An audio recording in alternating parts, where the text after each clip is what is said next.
The Edmonton Community Foundation Speaker Series takes place October 7th. Now, general tickets are $25. Students go for $20. And if you need more information on how to grab more tickets, you can check cfweradio.ca out. Inuit singer-songwriter Miss Susan Aglukark is one of two speaker performers during that event. Susan, you're very passionate about youth suicide and making people more aware of it.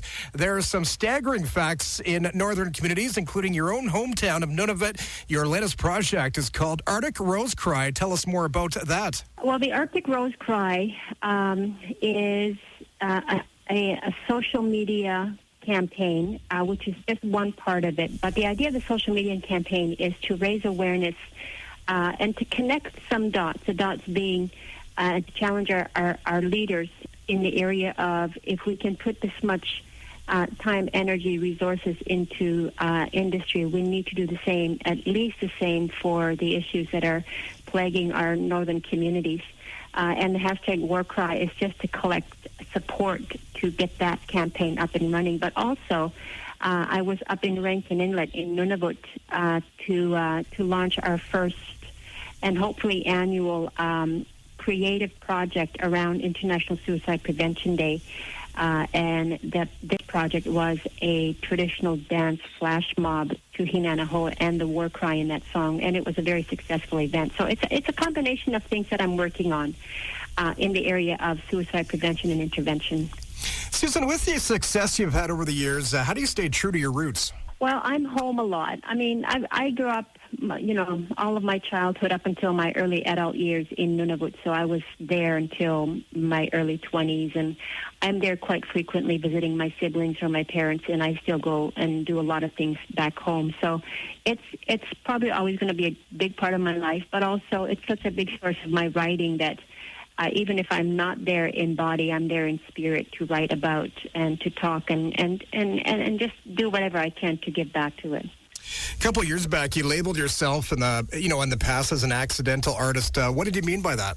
Well, what I meant there was when I left small town Nunavut in the early 1990s, I left not to pursue the line of work I've ended up doing, which is a very public life. I left very opposite, in fact. I left very angry and very disillusioned, and I had my government job, and I was going to just kind of fall off the radar and live a very quiet life. And a series of happenstances brought me to what's become my greatest healer, which is writing. And so I always say accidentally, happenstancely, I ended up as a public figure the very last thing I expected. But that very thing is what's healed me these last 20 years and allowed me to be on this path of healing for myself. You know, OCM is one of my favorite songs of yours as well. I think you did a bang-up job on Little Toy Trains, one of your Christmas songs in the past. Do you have a personal favorite that you love to listen to once in a while? I do. I, in fact, have a favorite off of each album. Arctic Rose, obviously, is the Arctic Rose song, and a close second is the Song of the Land. On the album, This Child is OCM, Hinanaho as well. I think the more recent album, the Christmas album, you have a collection of Christmas songs, but non-Christmas songs as well. And the title track, "This Must Be the Place," the first song, "This Must Be the Place," is one of my favorites because it really talks to that part of my journey, which was getting comfortable with the stage and my presence on the stage and myself as an artist, all of that. And the whole album is about home, being where the heart is at Christmas time, but home sometimes for me is also the stage.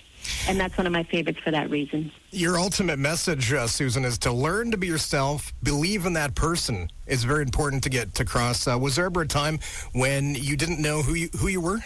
I certainly, most of the early part of my career. And it wasn't so much not knowing who I was as coming to terms with who I was becoming. I was a very angry person, very disillusioned person when I left small town Nunavut, moved to Ontario, but I was pretty much in touch with who I was. But a lot changed very, very fast in the first couple of years of moving to Ontario, so there was this whole transition phase that had to happen very, very quickly, and so that part was a big struggle.